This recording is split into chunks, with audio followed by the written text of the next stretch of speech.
Assalamualaikum warahmatullahi wabarakatuh. Bapak dosen yang saya hormati, serta rekan-rekan mahasiswa S1 PGSD yang berbahagia. Alhamdulillah, pada kesempatan kali ini kita masih bisa mengikuti perkuliahan pada hari ini walaupun secara virtual. Semoga kita semua dalam keadaan sehat. Amin.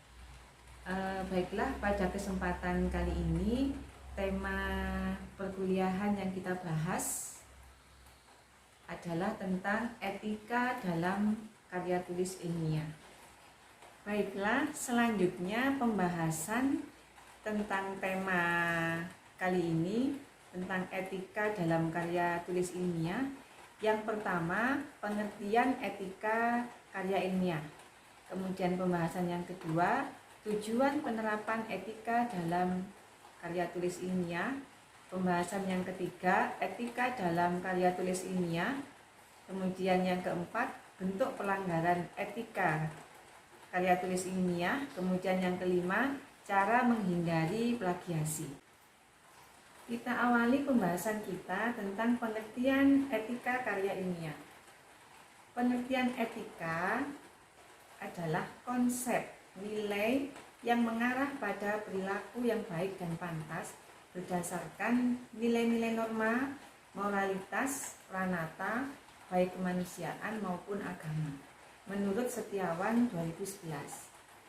Kemudian pengertian etika penulisan karya ilmiah adalah seperangkat norma yang harus dipatuhi dalam menulis karya ilmiah yang berkaitan dengan pengutipan dan perujukan, perizinan penggunaan bahan, serta penyebutan sumber data atau informan. Menurut Pedoman Penulisan Karya Ilmiah tahun 2017, halaman 50.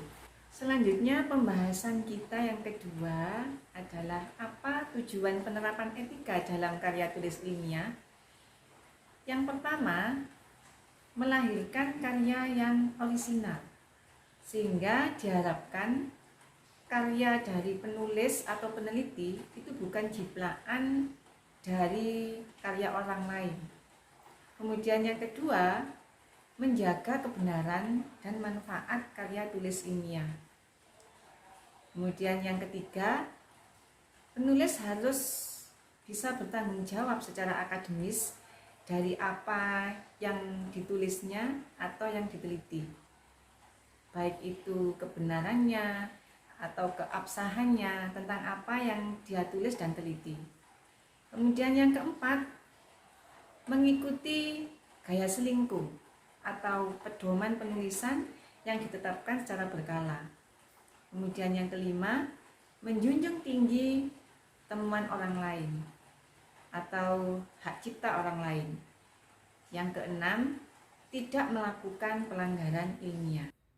Berikutnya kita sampai pada pembahasan kita yang ketiga, yaitu apa saja etika dalam karya tulis ilmiah. Yang pertama, penulisan harus dilakukan secara bertanggung jawab, cermat, dan seksama. Diharapkan suatu karya ilmiah bisa dipertanggungjawabkan hasilnya, baik secara kebenarannya maupun kejujurannya, mulai dari pengumpulan data sampai hasil penelitian yang diperoleh. Kemudian yang kedua, karya ilmiah yang disampaikan ke dunia ilmu pengetahuan dilakukan pertama kali dan hanya sekali, sehingga tidak diperkenankan jika suatu karya ilmiah yang sudah dipublikasikan ke salah satu jurnal tertentu kemudian dipublikasikan lagi ke jurnal yang lain. Yang ketiga, penulis memberikan pengakuan melalui penyertaan sebagai penulis pendamping. Hal ini dilakukan jika penelitian dilakukan lebih dari satu orang.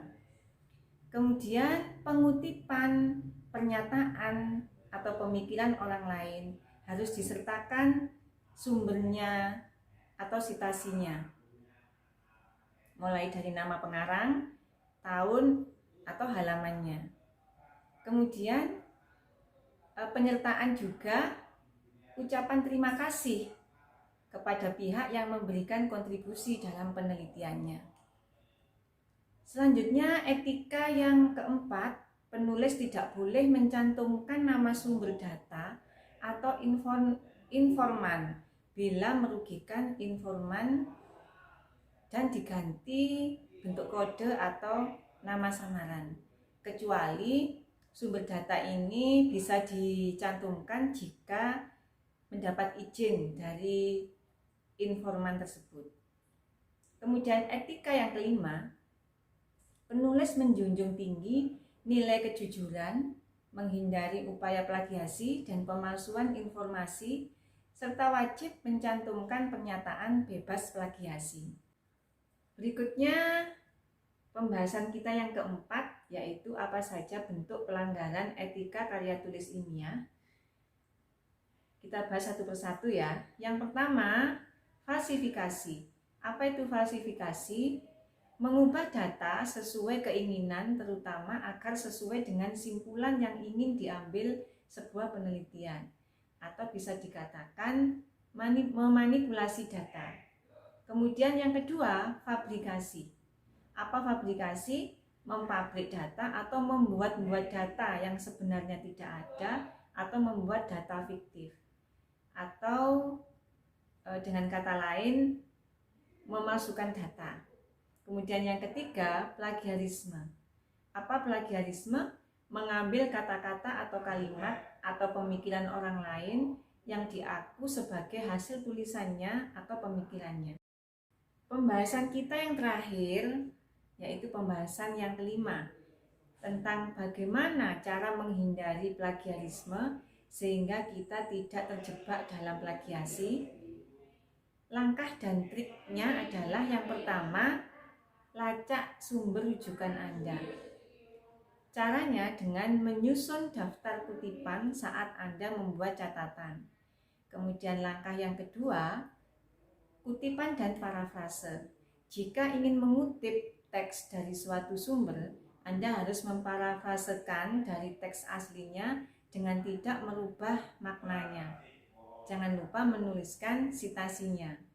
Kemudian langkah yang ketiga, gunakan pemeriksa plagiarisme. Contohnya seperti Turnitin, Dupli-Checker, atau Smalship Tool. Demikian pembahasan tentang etika dalam karya tulis ilmiah. Selanjutnya kita sampai pada analisis karya tulis ilmiah. Analisislah artikel pada link di bawah ini. Fokus analisis adalah kesalahan-kesalahan yang dilakukan di dalamnya dan bagaimana seharusnya. Nah, untuk analisis ini saya titip kepada moderator untuk jadi bagian dalam diskusi. Ya, terima kasih. Demikian tadi presentasi dari saya tentang etika dalam karya tulis ilmiah. Kurang lebihnya mohon maaf. Saya akhiri. Wassalamualaikum warahmatullahi wabarakatuh.